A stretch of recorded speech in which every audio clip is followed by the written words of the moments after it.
which I'm a big believer in. And they created IHeRQles. And a few months ago, we began placing people on this with different disorders, and slowly we're getting the reports back as to the benefits they gained with this and a healthy lifestyle. So, Jim, welcome. Thank you very much for having me. And I'm glad I can get on here and kind of profess this to the world on what can make the difference, and the blood is the answer. It is. So tell me how you got involved with this. I started with an introduction to the science team in this science team project since 1973 with collection of data through third-party blood analysis. What parts of the top molecules of, in looking at organic food through plant form, like alfalfa, garlic, dill, red raspberry, black cherry, yarrow, verbena. Some people will recognize some of it. Great mullein, greater burdock. What would be the top parts, the top molecules of that particular plant grown in the right condition in the Mediterranean mountain range, thereby no pesticide, herbicide contamination? What would be the top molecules that would be the best performance that the blood would understand how to utilize in the most efficient way? Because, in looking at three ideologies that this company's kind of their perspective has been built on, number one is you are what you eat.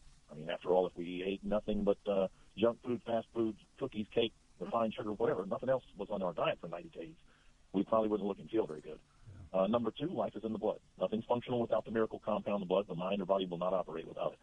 Number three, the nutrition from food is the building blocks of the blood. It goes right in hand with you are what you eat. The quality of the blood does matter. And that's what this top parts of what I call the top molecules of organic food in liquid form they studied since 1973 and compiling like 300,000 people's blood work to find out what combinations of those little over 40 plants would be the best synergistic effect for utilization by the blood. And then thereby, when I build the blood in the right direction with this top parts, in talking about nutrition gap support, vitamins, minerals, whatever, superfood, whatever it is, we're talking about the delivery of the nutrition to the system, to all the cells. The red blood cell delivers oxygen nutrition to every cell in the body. Okay, so what would be the different factor that could make that in a better light? And it's the top molecules of organic food in liquid form coming from the living cell of the plant itself. Like in celery, not the celery stalk, not to grind up and do a juicing, if you will, the extraction, but to identify in the plant itself, like in a leaf of the alfalfa plant. There's a possible 168 extract components. What would be the top 20 or 30 that would be the most performance-bearing utilization that the blood could understand the quickest and then build upon? And that's what happens when the body receives this on a consistent basis. Then what happens is the quality of the blood is affected.